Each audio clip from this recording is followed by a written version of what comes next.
కర్ణాటక, ఆంధ్రప్రదేశ్, తెలంగాణ రాష్ట్రాలకు జీవనాడైన తుంగభద్ర జలాశయం గేటు కొట్టుకుపోయింది.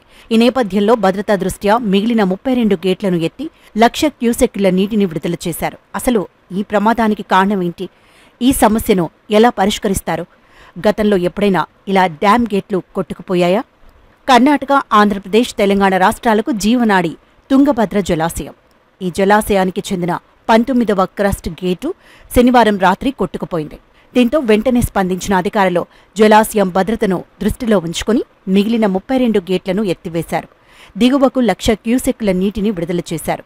కాగా తుంగభద్ర డ్యాం గేటు కొట్టుకుపోవడంపై ఏపీ, కర్ణాటక అధికారులు వెంటనే స్పందించారు. ఇరు రాష్ట్రాల ముఖ్యమంత్రులు, జలవనరుల శాఖ అధికారులు తదుపరి చేపట్టాల్సిన చర్యలపై ఇరిగేషన్ అధికారులతో సమీక్ష నిర్వహించారు. కాగా పగిలిన క్రస్ట్ గేట్ మరమ్మతులకు జలాశయంలో సగం అంటే 52 టీఎంసీల నీటిని ఖాళీ చేయాల్సిన అవసరం ఉందని నిపుణులు తెలిపారు. దీంతో ఆదివారం రాత్రి నుంచి నదిలోకి విడుదల చేస్తున్న నీరు పెరిగింది.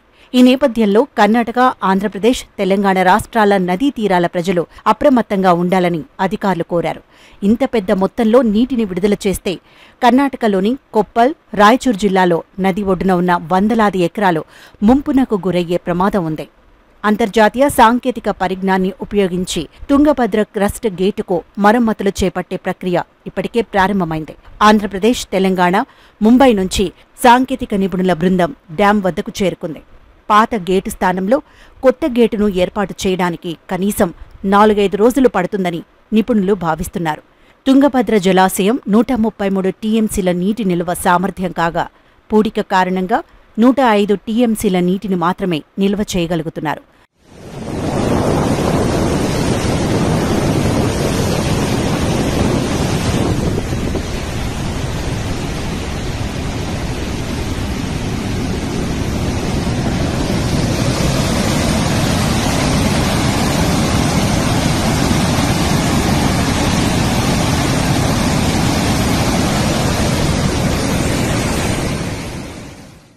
గత నెలలో జలాశయం నిండటంతో దీనిపై ఆధారపడిన కర్ణాటకలోని 9.65 లక్షల మందితో సహా ఆంధ్రప్రదేశ్, తెలంగాణ రాష్ట్రాల్లోని 13 లక్షల ఎకరాల ఆయకట్టు రైతులు సంతోషంగా ఉన్నారు.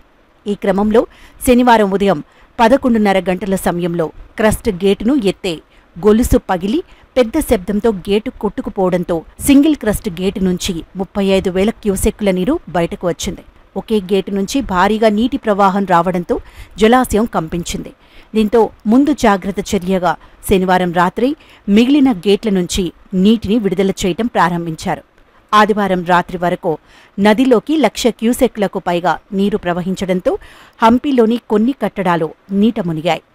తుంగభద్ర జలాశయం క్రస్ట్ గేట్ ధ్వంసమై ఇంత అలజడి సృష్టించిన సందర్భం చరిత్రలో ఎన్నడూ లేదు. అయితే కొన్నిసార్లు గేట్లు జామై కొన్ని రోజులు మరమ్మతులు చేసిన సందర్భాలున్నాయి. ఇటీవలే 19వ క్రస్ట్ గేటు విరిగి కొట్టుకుపోయింది. క్రస్ట్ గేటుకు చైన్ లింక్ తెగిపోవడంతో ఈ ప్రమాదం జరిగింది. గొలుసు తెగి కొట్టుకుపోవడం వల్లే ఈ ప్రమాదం జరిగి ఉండొచ్చని అనుమానిస్తున్నారు. నదిలో నీటి మట్టం అకస్మాత్తుగా పెరగడాన్ని నది వెంబడి ఉన్న మత్స్యకారులు గమనించారు.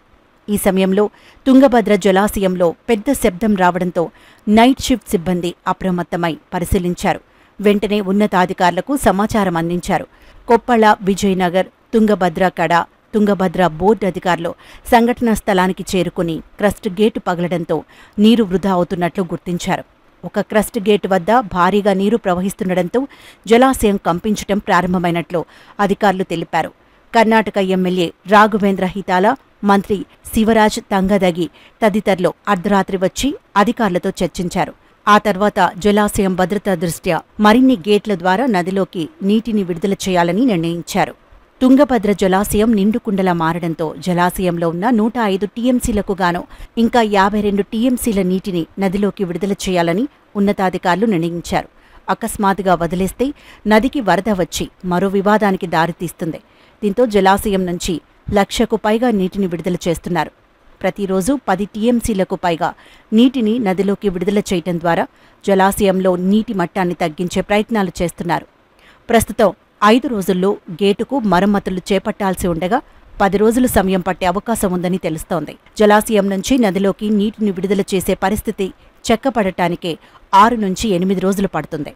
తుంగభద్ర జలాశయం కృష్ణానదికి ఉపనది అయిన తుంగభద్ర నదిపై నిర్మించారు. ఈ బహుళార్థక సాధక ప్రాజెక్ట్ కర్ణాటకలోని హూస్పేట్ పట్టణానికి సమీపంలో ఉంది. తుంగభద్ర జలాశయం నీటి పారుదలతో పాటు విద్యుత్ ఉత్పత్తికి, వరదలను నియంత్రించడానికి, ఇతర సేవలకు ఉపయోగపడుతుంది. 1943లో ప్రారంభమైనప్పుడు అప్పటి హైదరాబాద్ రాష్ట్రం, మద్రాస్ ప్రెసిడెన్సీల ఉమ్మడి ప్రాజెక్టుగా ఉండేది. 1953లో నిర్మాణం పూర్తయ్యాక కర్ణాటక, ఆంధ్రప్రదేశ్ రాష్ట్రాల ఉమ్మడి ప్రాజెక్టుగా మారింది.